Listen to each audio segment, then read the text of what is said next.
I got to pick this topic, I guess, or we picked this topic. Could be redundant for some people. And there's a lot of you that don't know what these braces are. You may see the names come through. So if you have questions, please let me know. If there's something you don't see or we don't cover and you see the name, you're not sure what it is and whatever, need some more information, let me know. We can grab it and go over it. But just kind of a brief-ish review of what we do with DME here, and this is just a sampling. I pulled a lot out of what, some of the braces we have. We have more here, but we'll just kind of go head to toe here and go over some things. Oh, there we go. All right. So we have many, many choices, obviously, of different types and styles of braces to use, along with many, many companies. I have catalogs after catalogs that we get sent here, and that we could potentially use different style of braces. So we try to narrow it down and keep it to just a few for many different reasons. This little slide I thought was kind of cute. Maybe those are not necessarily sharks. We can say dolphins, because not all the brace reps are sharks, but sometimes you feel like that. They're just circling the building, just waiting to get in, to get a nibble. And once they get a nibble, they want more, that kind of stuff. And then also, when we're really busy, who wants to fit that knee brace? Not me, it's your turn. Sandy, where's Sandy? We want her to come fit it, particularly if they're a difficult patient. So anyhow, we have lots of decisions to make regarding, when a patient comes in. Some it's easy, slap a wrist brace on. Wrists are pretty easy, that kind of thing. And others may take a little more thought on what you're going to use, and it's usually knees or ankles or something like that that are a little harder to fit. As far as many decisions we have to think about, the size, the shape of the person, if they have skin issues, diabetes, that kind of stuff. Sometimes you take a look at them and you're like, there's no way a brace is going to fit on that person, or they're going to tolerate it, that kind of thing. Regarding more knee again, sometimes we'll do other custom braces, but knee primarily is where we do custom, and I'll go over that when we get to the knee section, but sometimes we have to think about, are they going to be a custom brace candidate, are they going to be an off-the-shelf, that kind of thing. And that comes to play is time. What kind of time frame are you dealing with? It's the end of the year, the deductible's met, I need to get this before the end of the year. So it puts crunch time on us. We've got to get it pre-sorted. We have to find out, they're not going to fit into an off-the-shelf. Let's go try for the custom, and then we have to do a letter. So all kinds of things that go into it to try to get a custom brace done, or a brace in general. They're making it harder and harder for things to go smooth and quick for the patient. Are they an athlete? Do they have a game Friday night? We need to get them in something soon. Do they get back to work? That kind of thing. So there's all kinds of things we have to think about. All right. Often with the companies, they are, I will go through when we get to knees, reinventing the wheel, reinventing the mousetrap. It's just, sometimes you just have to stick with what works, and they come in and they're all excited about their new product, and you try it, and oftentimes they're really good, and sometimes they're like, I don't know, it may be pretty, it's a different color, that kind of thing, but it just doesn't do much for me. I just thought it was fun. There's the new wheel. So oftentimes you see braces that come in and it may look all fancy, and you're like, it takes 10 years to put it on because it has so many straps, or the patient doesn't understand it, it just doesn't work. Okay, so now getting down to kind of more specifics towards the braces that we have here, and this, everyone's seen this, but I thought it was cute.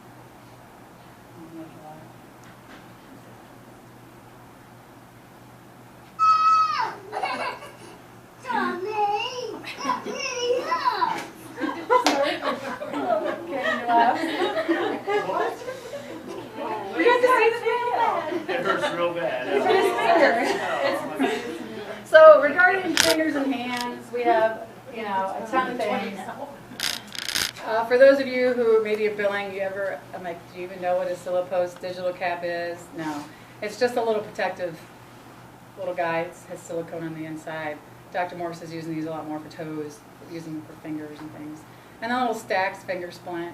If you have a ligament issue or a broken finger, you put that on the end and tape it on. So we've got little things Aluminum splints, kind of common sense type stuff, all right? So this, mostly all self-pay things, really can't bill for it. Same thing with this. It's just a glove, like an isotoner glove, but it's really tight. If someone has hand swelling, we'll use those, okay? These little guys, don't use them a ton. I won't take it out of the package, but it's that little spring finger splint, kind of keep the finger either back straight, usually straight for a tendon here issue on the back of the finger. So we have little guys like this working into, like, of course, all the hand and wrist stuff, which you've probably all seen. Thumb, wrist, and for different things, carpal tunnel, fractures, just general sprain, strain type things. And then, what else? Oh, Exos. Everyone familiar with this, what this product is? This is remoldable. Okay, so I just happened to grab like the largest one we had that was out of a package. So they're usually not that big, but if you see patients coming in with this, but the idea, this was like brand new and was gonna, you know, save the world of casting. And it is pretty cool. You put it in one of those new wave heaters, warms up and it gets real flexible, and you can remold it. So it's a kind of a cast replacement type thing for some people. Comes in all different types of braces. This is happens to be for more of a thumb, wrist fracture type issue. But they have smaller hand-based ones. They have back ones too that are really cool. We don't have here. They come down to even just like metacarpal fracture type braces and things like that. Humeral fracture, that kind of stuff. Go ahead. It replaces the cast, but that's DME, not Correct. casting material. Yes, it's not casting material, so it's more of a brace.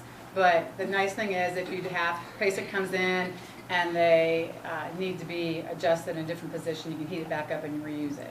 It can get wet too, to a degree. They have to open it up and dry it. And you know, when it first came out, it was like this great thing. But then we had people getting skin irritation because they weren't drying it correctly. And so they had to come out with a sock that were underneath it. So again, this was kind of like reinventing the wheel. It's a really cool product. Some doctors love it, some doctors don't like it. They prefer the casting. All right, let's see. I think we're going on to elbow. All right, elbow, heel bow. For those of you in billing, I always thought, I never knew what this was. I'm like, I think only maybe Dr. Gessler used to use. Dr. Logi used to use them a lot. Could be for the elbow or the heel. It's just a padding, just a little sleeve you wear on that. So that's what that is. Again, self-pay, but it's kind of one of those weird names. You probably don't see that often. I'm wondering what the heck it is. Of course, we have like the tennis elbow straps, you know, for golfer's elbow, tennis elbow. For our athletes, we have the hyperextension elbow brace. So essentially, it is a hinge brace for your elbow, hinge knee brace, but elbow. So it prevents that hyperextension. So we have gymnasts, cheerleaders, a lot of tumbling, linemen in football who may have hyperextended their elbow will wear these. Usually, I would say our athletes are the ones that are using these guys. But basically, they have some straps that just prevent you from getting the elbow all the way straight. Okay. We also have, we don't use these quite as much as we used to, but look at the T-ROMs that we use for the knee, the big adjustable range of motion brace, we have them for the elbow too. So these are called the IROM, all right? And these take a little bit more fussing to get to fit, depending on the patient. Some people get in them real easy. These just take some more time. But you can adjust the range of motion. Sometimes they have to be stuck like this for a few weeks, and then gradually we can extend them, or they don't want them to bend past a certain degree. We use them a lot for bicep repairs, and not so much anymore since they're changing their technique in surgery. But if you see IROM, that's what this is for. It's for the elbow, just to adjust the range of motion while they're going through rehab. What else do I have up here for elbow? I think that is it. So, to get where I'm next to shoulder, that poor guy needs, maybe we need a cervical collar too. Yeah. But shoulder, obviously we've all seen our, these are the abduction pillows. Usually we're putting people in these after rotator cuff or chronoplasty type surgery type thing. Not everybody. Dr. Miller just likes the basic sling, which is just the cloth one here that we've seen people into, okay? So we all kind of know what those are. You see those quite often. The other guy down there, drop table. This is a version of a humeral fracture brace. So if you see those, you know, it would go here, and the idea is just to prevent that movement of the upper arm humerus here. You can get two different styles, one that goes over the top and one that goes on. These are a pain to fit most of the times because the patients are in a lot of discomfort and they're usually 90 years old in a wheelchair. And, you know, not always, but they're usually very, very sore, so it's a teamwork one there. Oftentimes we'll try to help each other because you need someone to help hold the arm and put it on and to adjust it. They're just a pain. And I guess they do their job. Sometimes I wonder how they work, but I think just having some support on there, because you really can't cast when they're up in the shoulder. So again, this is one that is just a cuff, and depending on where the fracture is, they may ask for the one that goes over top of the shoulder too. But they serve their purpose, but they're hard. But they're a humeral fracture brace there. The Sully shoulder, you guys probably have seen that. This is just primarily with people who are dislocators or have a multi-directional instability in the shoulder joint, meaning it kind of moves around. Again, mostly athletes are people who get back here and get pulled on, and basketball, football. Usually our throwers don't like it because it, you know, doesn't, the throwing motion's kind of not as smooth when you are having this on. But this takes some education on how to put it on, and this could be right or left, but it's just a neoprene sleeve that you have all these extra straps that wrap around that prevent this motion here primarily. So it keeps them, maybe the arm here, and won't let them go into extra rotation, which usually is prime for dislocation of the shoulder joint. So we see our athletes with these, and this is the Sully. That just happens to be the brand name, but there's all kinds. There used to be like big canvas jobs, but now this is probably my favorite, just because it's easier to put on. But as a two-person, you know, a lot of times with an athletic trainer, they're helping, or a parent or a teammate that helps put this on, because you can't do it yourself, by yourself, or the athlete can't. Let's see.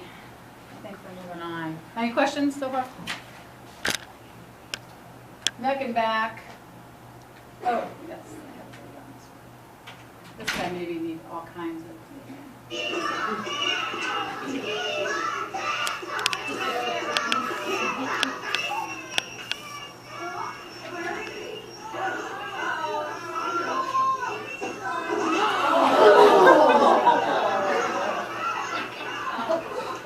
could have been a hip fracture too, but maybe his padding helped him out.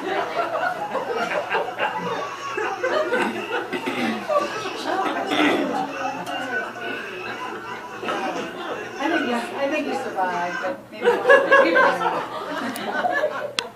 So anyhow, for backs, I've kind of, you know, since we have a kind of a limited back population right now, just because we're not doing a ton of surgeries, but we'll have our fair share of people who need something. There's two that I like, and this one is nice because it's more adjustable. And so the BOA back braces. BOA is just kind of a term that, I don't know if maybe the patent ran out, but they all kind of have stolen this little corset idea. But you put this guy on, and you have the two straps there that you pull, and basically it just cinches in like a boa constrictor. This gives a lot of support. So this one's kind of on the small size as far as short, so it's more for a lumbar. If you have someone who has maybe a compression fracture that's higher, we have to get maybe order one that's longer, or I have a few that are a little bit longer.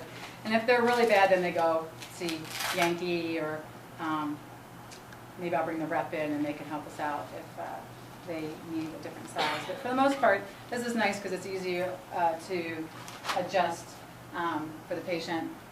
Also, as far as something that's a little more economical and a little more functional for like our gymnasts or cheerleaders, is like the warm and form. So if you see the elastic, I think it's LS support with warm and form. So this is just an elastic brace. This one's a large one, but it has a pocket in it. Okay, it just opens up here. All right. So what we do is we take this little guy and we go heat it up in that new wave heater that we have over there, and it gets real moldable. And then we mold it to their low back, and then we can put it in here, and now I can bill it because it has a rigid back. I couldn't bill this just like this, okay? But in order to issue this, we have to do the molding part to it. And most people like it, and as they get better, then they can remove the rigid part and just wear this. Usually we see like our, like I said, our gymnasts who have repeated extension issues, spondylolisthesis or spondylolysis, big word, but basically stress fractures in the low back. They usually do well with this because they can, it's a little more, less bulky than that big guy there, and they can practice in it. Let's see, I think that's for back. Other than that, Do you not do the bow with the chair back anymore? not very often. Fusions we did, so we don't do the fusions so much here anymore. Okay.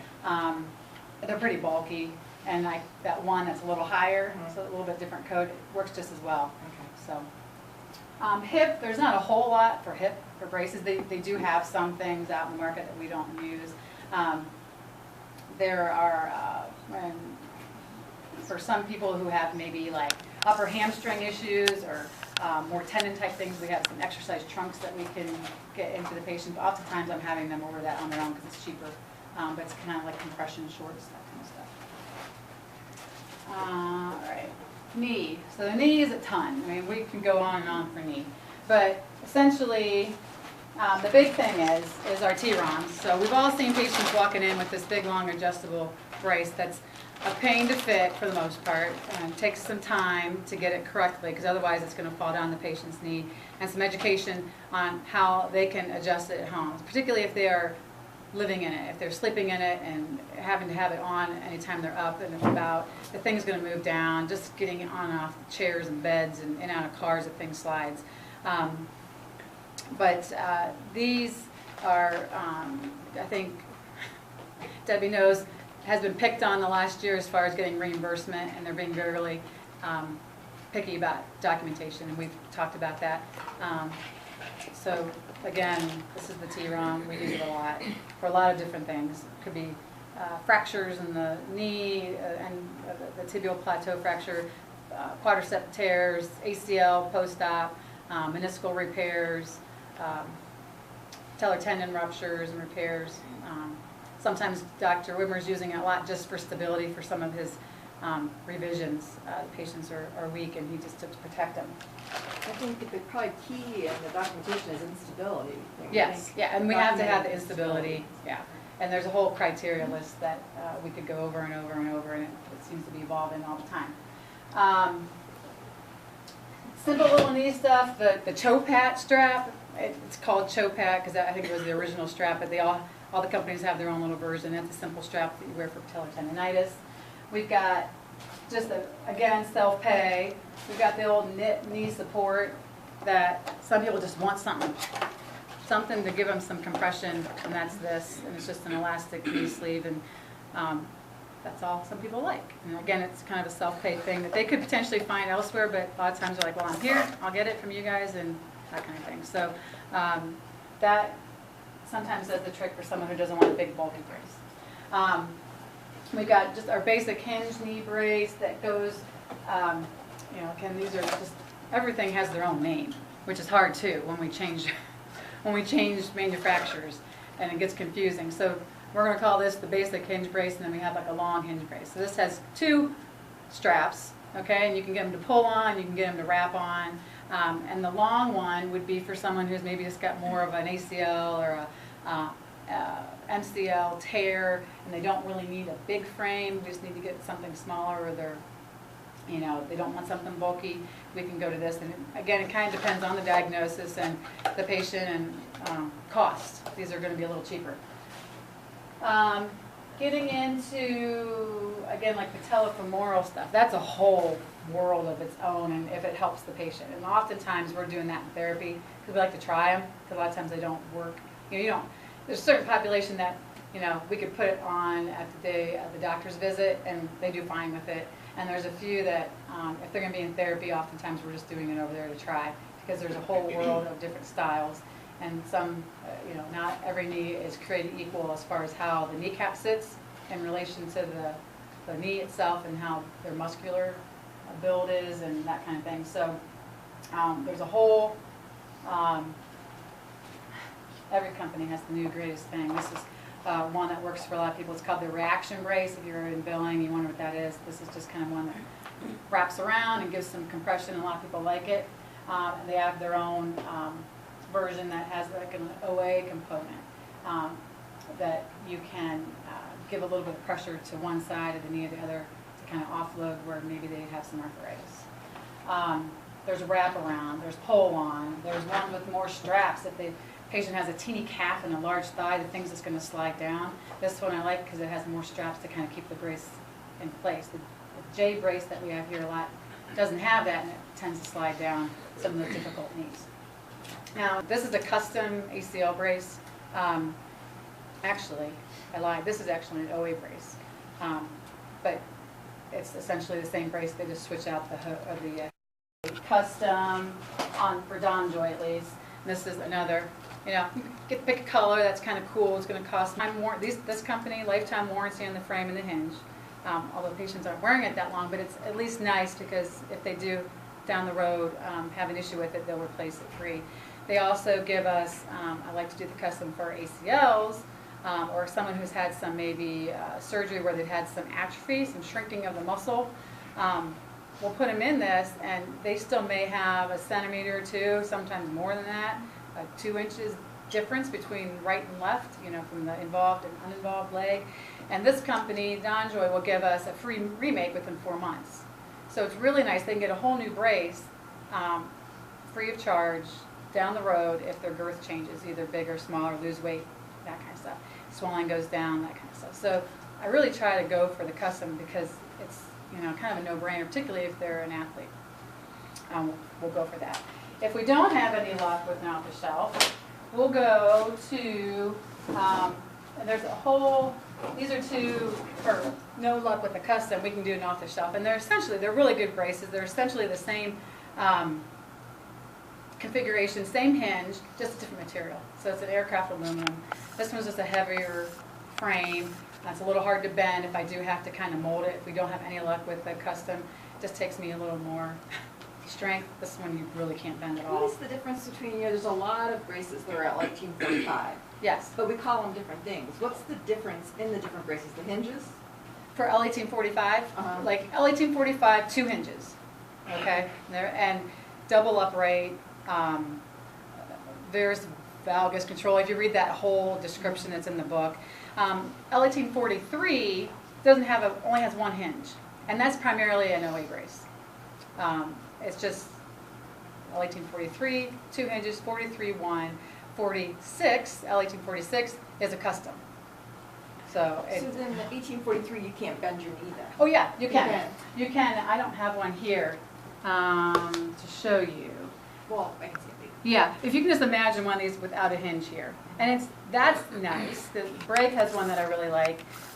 That is, so say for example that you've got OA and you're bone on the medial side, on the inside. You're not going to have a hinge there. The force is going to come from the outside. And their knee is bigger. Oftentimes the arthritic knees come in and they're just big. And it's hard to put them in a brace that's really solid here. You don't have any forgiveness here. And they're kind of out of proportion. That one's nice because that knee center measurement is taken out of the equation. You can have someone who's maybe some days the knee's swollen, smaller, that kind of thing. And we can just worry about the one hinge. And it's a little more comfortable. You don't have a hinge hitting the So that's why you ask us sometimes to try for 1843 and 1845. Yeah, because I don't know if they're coming in. I see them on my schedule. I'm like, ugh, I don't know what I'm going to use. A lot of times I'll look at the BMI. I'll look to see how much they weigh. And a lot of times that maybe doesn't even help me. It just depends how the person carries their weight or how their knees, built. You may have someone who's heavier and has these little bird legs, and they're a breeze usually to fit. And I'm convinced that the brace companies use the skinniest person in their factory to use as a model because, they're getting better. But something like this I'll use for contact sports, softball, baseball, that kind of stuff where they're sliding. Soccer players usually hate braces, but we'll put them in something a little bit maybe lighter. This one's just, if I do the basketball players, this is a lighter aluminum, just lighter weight. Easier to adjust if I do have to kind of bring in the cuff or something like that.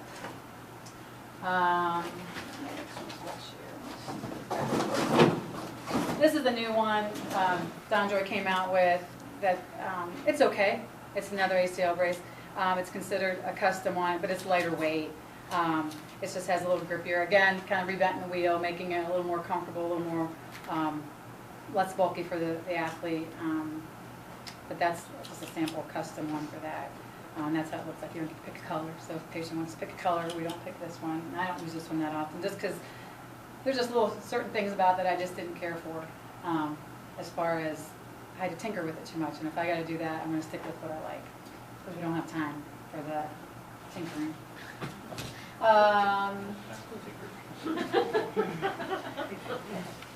Let's see. Okay, so there's a small bit of swearing in this video, but I like this. I was at a course a couple weeks ago, and they did Achilles repair talk, and the guy played this, and I've always heard about Achilles ruptures and how loud they are. So if you wait for it, it's like rep 22, 24. You'll get to hear it, and she may say something else. So while you're videoing yourself, I don't know. Maybe it was for a challenge or something. Is this loud?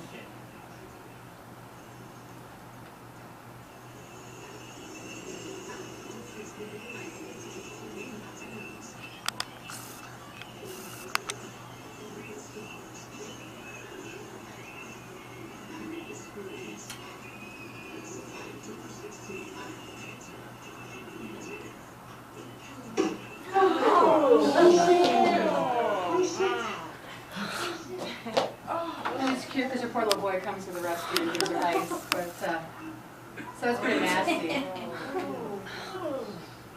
So I always say you hear like, it sounds like a gunshot or someone gets hit in the back. So I know that's my fun little video on that to gross you out. I could have done some really gross ones, but I thought for lunch I better not.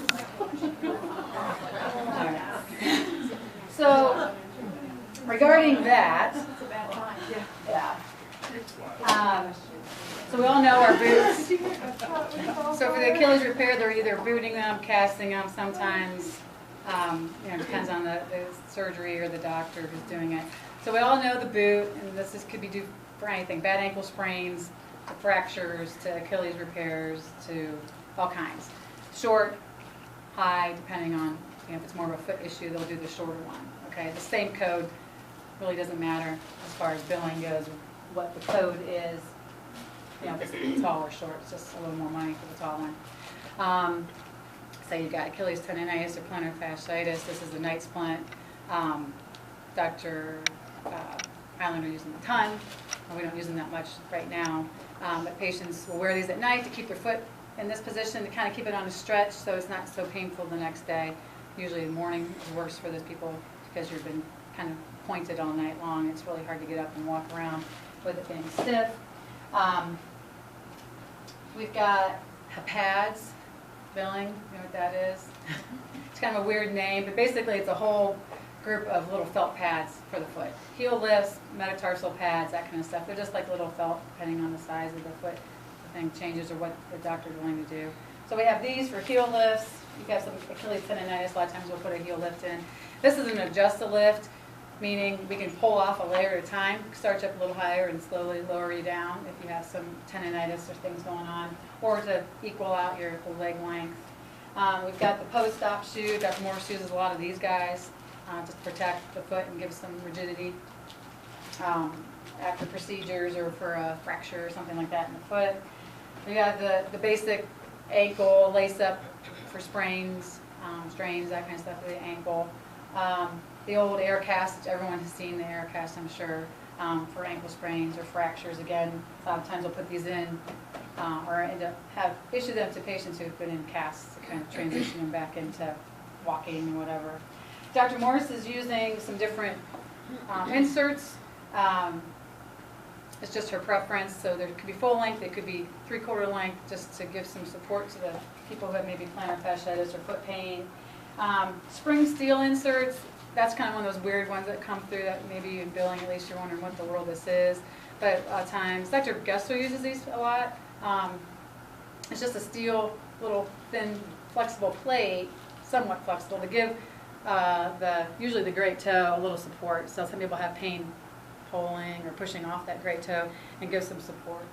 Turf toe, if you're football, they stop quick and their body keeps going, they strain that big toe, that joint. So we'll use these. Again, they're all self-pay. These are pretty expensive for patients to purchase, but they usually do the trick and help them. And then just the general off-the-shelf orthotic, and we also do custom, which is, they're expensive. Insurance may or may not cover. They may only cover every 2 years, 3 years, something like that. And again, we have to check benefits for all that kind of stuff. And last but not least, this has kind of replaced a lot of our initial patellofemoral stuff with, you know, we may try taping first before we do a brace, particularly if they have some swelling. But kinesio tape, which I don't know if you've seen people walking out of our side at least, kind of taped up. It's very popular in sports and things now. But it's a flexible fabric-y type tape that can last 3 to 5 days. We've had 50-50, I would say, success. We call it like voodoo tape. Not exactly sure why it works because there's not a whole lot of studies and things out there. But for some people, they just really like, I don't know, it makes it feel better. So I always tell the patients, you're either going to feel better with it or you're not going to notice the difference at all. Usually they don't feel bad. Haven't had anybody have a rash or anything with it. The only thing sometimes it doesn't stick. If you're hairy, it won't stick. If it's a sweaty time of year, you know, summer and their pants are rubbing on it, that kind of stuff, you may not stay on very well. So that's kind of covering head to toe. If anybody has questions.